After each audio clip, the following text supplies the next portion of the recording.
the last one.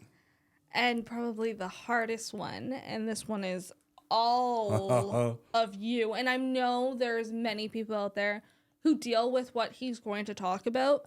And everybody has their own reason to deal with it. And this one is hard for me to talk about, guys. Like, extremely hard. It's difficult. It's emotional. It's everything wrapped up in one. Mm-hmm. And it's PTSD. I suffer from PTSD. And what is PTSD? Post-traumatic distress syndrome or stress disorder. Yeah. Mine is caused from the military and the things that I saw, I did, but more what I've seen. Mm-hmm. There are different causes of it, like serious accidents. People have it from that, physical or sexual assault, abuse, childhood abuse, domestic abuse, like other things like that. There are a plethora of things that create it. Mine was kind of from the military, but I would say I suffer the most. Well, I shouldn't say the most. I have an extreme case of it. Mm-hmm. Now there are, to get into the nitty gritties before she starts asking questions, because I know questions are going to come. What are some symptoms of it? Easily scared. Frightened. Like, Not really scared. Like, you're not scared. easily startled. Yeah, there you go. That's the perfect word to use. Difficulty to concentrate. Mm-hmm. Which is interesting because he also hyper focuses. Yeah. And there is times that I have difficulty to even focus on the littlest thing. The next one, I have difficulty, not just because of my PTSD, but it does. I can't sleep. When I do sleep, I have nightmares, or I just can't stop my brain from Thinking. imagining scenarios. Overthinking. Overthinking. The next one I suffer a lot from, and it's I'm very irritable, and like there's certain parts of the year, it's normally around anniversaries, that I'm extremely irritable. Mm-hmm. I have a very quick temper, like extremely quick, and I have aggressive outbursts.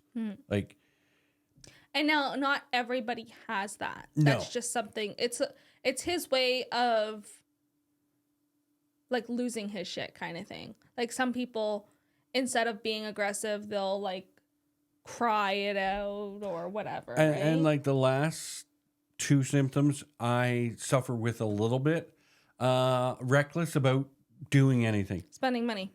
Like mine is like, I will get on the roof and walk right on the edge if I need to. Mm-hmm. Like I don't care what my body does. Yeah. And I'm destructive with my body. I really don't care. And spending money. When I suffer the worst, I spend money a lot. Very much so. So like mine are, like I have a lot of the symptoms. You personally do. Me, like on the outside looking in, I would say things have gotten better over the years than worse. Do you agree with that statement? Yes, I've learned how to, through reading and through a lot of talking to doctors, research, stuff like that, I've learned how to control my PTSD. I was married before Cassie, and she knows, and so does my ex-wife. My ex-wife had it 100 times harder Than what I have. than what she experiences She from had to me. go through all of the early stages of PTSD where he didn't know what it was, doctors weren't sure of what it was, and it was a scary time. I've thrown, like, and here, I'll tell you some stories, guys. I've thrown my ex-wife on the ground, put my knee on her chest because I heard gunshots, and I thought we were getting shot at. And like I woke up out of a dead sleep, threw her to the ground, like threw her out of bed, threw her on the ground, put my knee on her chest, and grabbed a knife from underneath her bed and said, "Stay down. We're getting under attack." And like she had to deal with that. She had to deal with my outbursts and stuff like that. You still have to deal with it somewhat, but she had it 10 times worse or 100 times worse than what you did or have. But yes, I've learned how to Control certain situations. take myself. I would say take myself out Yeah. Yep. of and not control it, but take myself out of the scenario that's causing it. I think even over the last a few years of us being together, I think it's changed dramatically as well. Like, I know it's changed since when you were first diagnosed with it, but there was a major difference between who I knew in 2019 and who I know in 2024 when it comes to certain things like outbursts and things like that, where you're not so irritable anymore. You're not so aggressive. You've learned other ways to deal with it, or I've communicated enough that you're more focused during those times, like say the anniversaries that really bother you. I think you've kind of realized the way you've acted and you've learned, oh no, I can't do that anymore. I agree. I don't know if that's just like you've come to accept what has happened during those days a little bit more, or is it more of a I can't do what I was doing? I think it's more the second one than the first, because like I still play the scenarios in my head and go, can I change? Could I have changed something to change what happened? Yeah. Could I have? You ask yourself a lot of questions And, on like, how you could have changed everything. Mine are a lot based medically, like medically doing things in Afghanistan and stuff like that. So like mine are, I've asked professional like medical people, like, what if I did this? What if I did this? What if I did this? And they tell me, and they've told me that I couldn't have done anything better. But I still play those scenarios in my head and go, okay, but if I would have put this bandaged here and then moved this one here, would that have, like, I still play the scenario. You haven't learned to accept that it happened. Yeah. And like, yes, it's not okay that it happened, but it did happen, and you can't just keep thinking about it all the time. I think I've accepted that it's happened. I just haven't accepted That you did everything you could to. that I'm not at fault. Yeah. That I'm not the reason. And I think that's a big part of mine.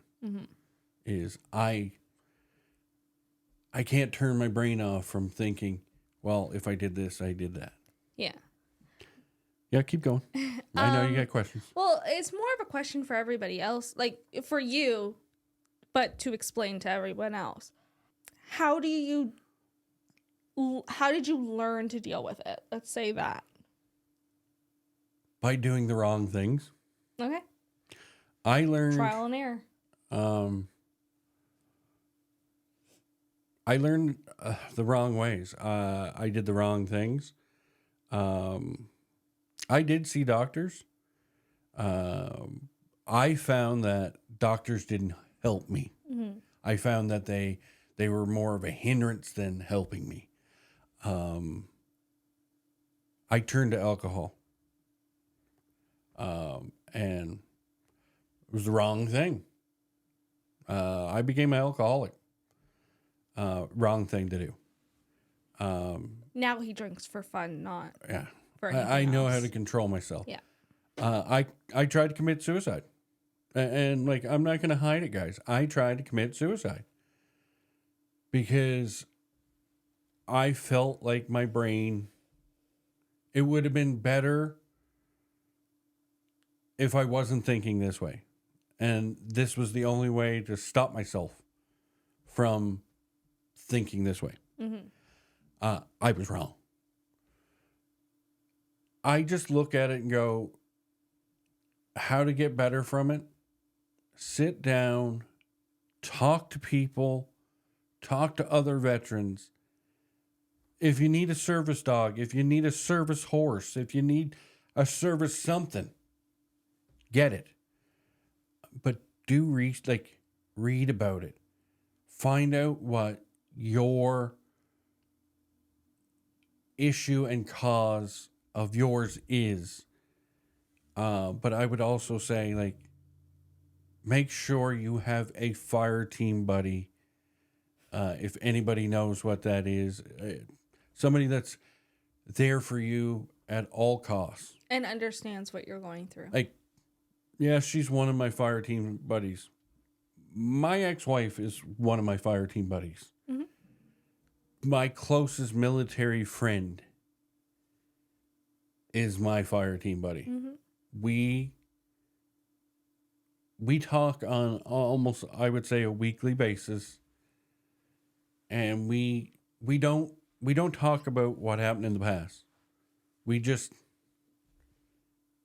talk to each other about the future and what we need to do, because if we keep thinking about the past, we're not helping each other. And I find with him and me, if we just look at 1 week at a time and go, okay, I got to get through this next week, and I got this coming up next week. And then when that comes up, I plan my weeks out. Like I set a goal for every week that I have to do something, because if I don't, she has seasonal depression. I get dark and twisty. I get, And not like Meredith and Christina. no, I get dark and twisty by myself, and it's not a good place It's not. It for really me isn't. to be in. I don't really want to ask too many questions because I'm going to get emotional and you're going to get emotional, and I don't want that. So I'm going to say advice for people with PTSD or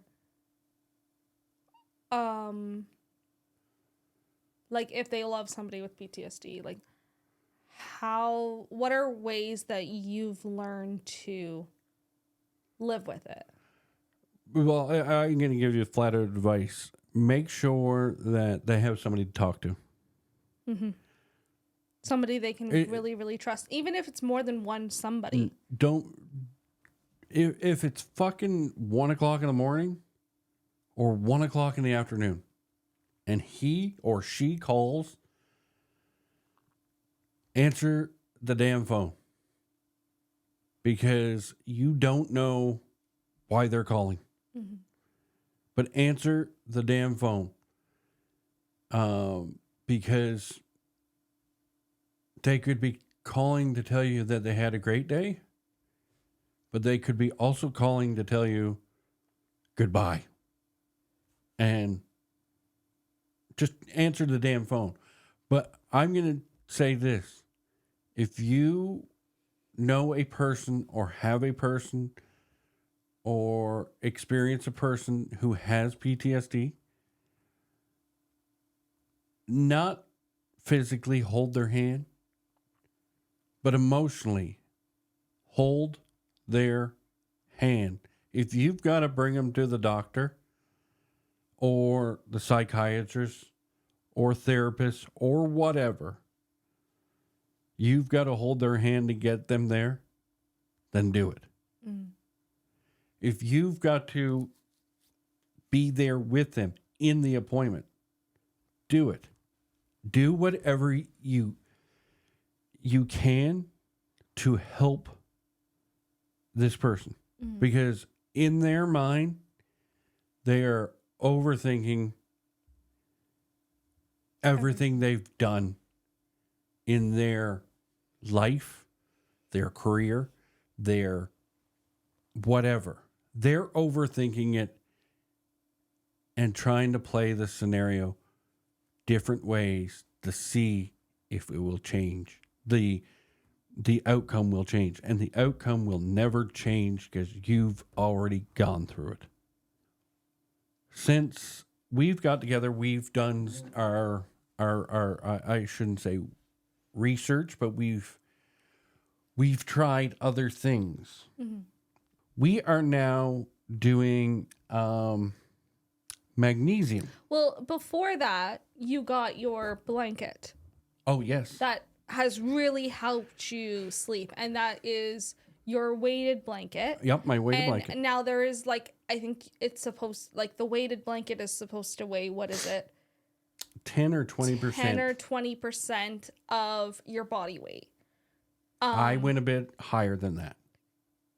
Not really. Not horribly, but I went a little bit higher. Okay. And I think that has helped you tremendously before we even started doing anything else. I think that you should have started with. And like, I suggest anybody, even if you don't have PTSD and you have trouble sleeping, get yourself a weighted blanket. Because I think it's a way of grounding you. And it's a way of like it grounding your mind while you're sleeping or to put you to sleep. Yeah, my blanket's 35 pounds. Mine's 15. and like, she can barely move my blanket. Yeah, I can't move when I'm underneath of it. But once I'm out. You're out.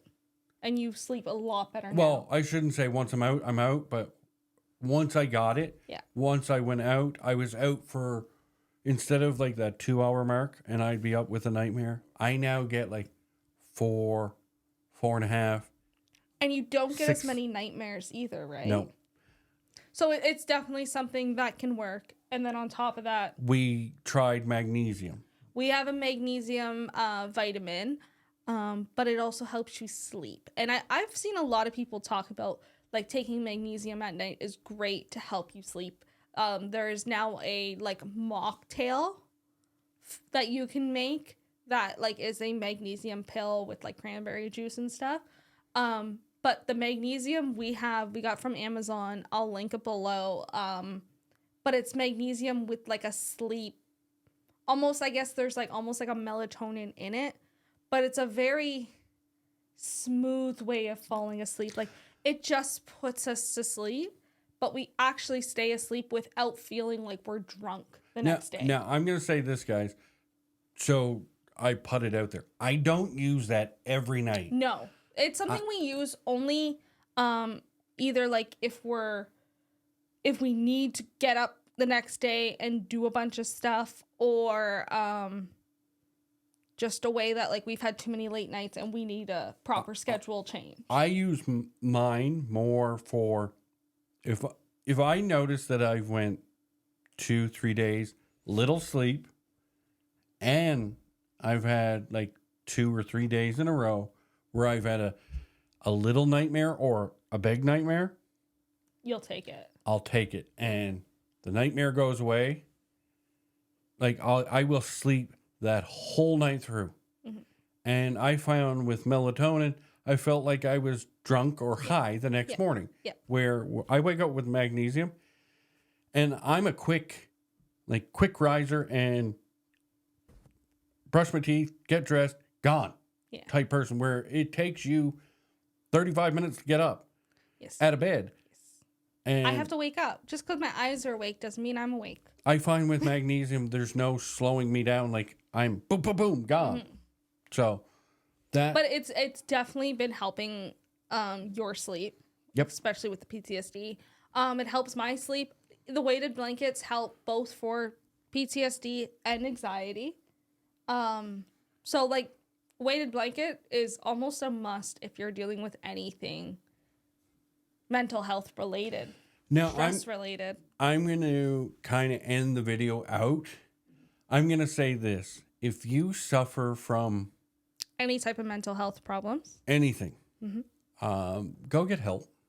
whether that be a friend, Yep. a doctor, a therapist. Go talk to somebody. There's websites out there that you can now sign up for. I've done that before, so. But I'm also going to say this. If you need somebody to talk to and you don't want to talk to anybody else, DM us. We'll talk to you. Like, we're not going to be like, oh, I don't know this person, so fuck him. No. DM us. We will help you get help. We will look up, like, where the nearest mental health hospital or something is. We will help you Get the help you get need. the help you need. Yep. So don't be scared to reach out and get help. And if you don't want to reach out to us, obviously, you have somebody in your life who loves you enough Find a fire that team they partner. will help you. Exactly. Find a fire team partner. Find your blankie. Find your little Teddy. stuffed animal. Yeah. Yep. Like, just find that thing that comforts you, whether that be a person, like I said, an item, an object, and work through it. So, Until next time, bye. bye, Newfoundland and Labrador.